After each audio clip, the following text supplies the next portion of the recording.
తీసుకుని 40% ఓటు వచ్చినటువంటి నాయకుడిగా కానీ పరిగణలోకి తీసుకోకుండా పులివెందుల ఎమ్మెల్యే అంటే ఏంటి అర్థం? ఒక ఎమ్మెల్యేకి ఎంత ఇచ్చి అంతే టైం ఇస్తామని అనేక సార్లు అన్నారు. అనేక సార్లు అన్న తర్వాత వీళ్ళు చేస్తున్నటువంటి అరాచకాలు, వీళ్ళు చేస్తున్నటువంటి అన్యాయాలు, వాటన్నిటి గురించి మాట్లాడాలంటే టైం ఇకపోతే టైం అయినప్పుడు ఏం చేస్తారు? వాడికి వచ్చి అసెంబ్లీలోకి వచ్చి ఊరు కూర్చొని వాళ్ళు ఇష్టం వచ్చినట్టు వాళ్ళ వాళ్ళ భాషలు మాట్లాడుతుంటే ఇంతకుముందు 67 మంది ఎమ్మెల్యేలు ఉన్నప్పుడే తెలుగుదేశం పార్టీ వాళ్ళు 14-19లో విపరీతంగా చీప్ భాషతో మాట్లాడి జగన్మోహన్ రెడ్డి గారి మీద అనేకమైన సార్లు గలాట చేయడం జరిగింది. అప్పుడు కూడా టైం ఇవ్వకపోతేనే ఆయన జగన్మోహన్ రెడ్డి గారు అసెంబ్లీ నుండి బయటకు వచ్చి పాదయాత్ర మొదలుపెట్టి జనం దగ్గరికి వెళుతా జనం సమస్య తెలుసుకుంటా అక్కడి నుండి తెలుసుకుంటా మీతో అన్నట్టు బయటకు వచ్చినాడు. ఇప్పుడు కూడా మీరు ఈము అన్నప్పుడు మేమేం చేస్తున్నాం? ప్రజా సమస్యల కోసమే కదా మేము ఉండేది. కూడా ప్రతిపక్ష నాయకుడిగా, ఒక మాజీ ముఖ్యమంత్రిగా ప్రజా సమస్యలు పరిష్కరించాలనే ఉద్దేశంలో భాగంగానే ప్రజల దగ్గరికి వెళ్తున్నాడు. ప్రజల దగ్గరికి వెళ్ళినప్పుడు ప్రజా సమస్యలు తెలుసుకున్నప్పుడు వాటిని ప్రెస్ మీట్ పెట్టి చెప్తున్నాడు. మీరు అట్లన్నా పరిష్కరిస్తారా?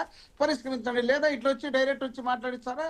నాకు ప్రతిపక్ష హోదా కాదయ్యా. ప్రతిపక్ష హోదా నేను అసలు జీతం కూడా తీసుకొని నాకేం ప్రతిపక్ష హోదా కిరీటం పెట్టుకోవాల్సిన అవసరం లేదు. జగన్ బయటకు వెళితేనే ఒక సీఎం ఉన్నటువంటి క్రేజ్ ఉన్నటువంటి వ్యక్తి, సీఎం లాంటి ఫాలోయింగ్ ఉన్నటువంటి వ్యక్తి, అలాంటి వ్యక్తికి ఈయన ప్రతిపక్షం ఇచ్చేంత ఇకపోతే ఎంత? ఈ ప్రతిపక్షం కోసం ఏ రోజు మాట్లాడలేదు. టైం కావాలి, టైం కావాలి, ప్రజా సమస్యలు ఉన్నాయి, రాష్ట్రంలో బ్రహ్మాండమైనటువంటి సమస్యలు ఉన్నాయి, ఆ సమస్యలు పరిష్కరించాలంటే నాకు టైం ఇవ్వాలి, ఆ టైం ఇస్తే నేను అక్కడ ప్రస్తావిస్తాను. ప్రస్తావించినప్పుడు మీరు చేస్తారా సరే మైక్ ఇస్తారా ఇవ్వరా, మైక్ కట్ చేస్తారా అనేది సెకండరీ థింగ్. కనీసం అట్లీస్ట్ అటెండ్ అయితే కదా ఇస్తారా ఇవ్వరా అని తెలిసేది. ఇప్పటికే స్పీకర్ చాలా సార్లు నోటీసులు ఇచ్చారు, రండి రండి రండి అని చెప్పేసి. వచ్చేటువంటి పరిస్థితుల్లో వైసీపీ లేదు. మీరు అక్కడికి వచ్చి మైక్ ఇవ్వకపోతే కదా మాట్లాడాల్సింది. కనీసం మీరు అసెంబ్లీకి అడుగు కూడా పెట్టట్లేదు. శ్రీకాంత్ గారు, మీరు, నేను, పెద్దలు అందరూ చూసినారు.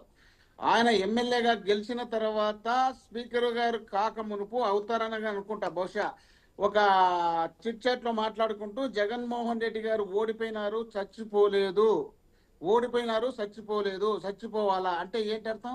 అలాంటి పెద్ద మనిషిని తీసుకొచ్చి స్పీకర్ గా కూర్చోబెడితే అలాంటి పెద్ద మనిషి జగన్మోహన్ రెడ్డి గారికి గౌరవించి టైం ఇచ్చి కూర్చోబెడతాడా? ఏం మాట్లాడుతున్నారు అబ్బా వీళ్ళు? ఈ విధంగా ఉండడమే కాకుండా అనిత గారు 10 సార్లు అన్నారు, హోమ్ మినిస్టర్ గా ఉన్నటువంటి అనిత గారు 10 సార్లు అన్నారు ఏమని, జగన్మోహన్ రెడ్డి ఎమ్మెల్యే పులివెందుల ఎమ్మెల్యేకి ఇవ్వాల్సిన టైం ఇస్తాం.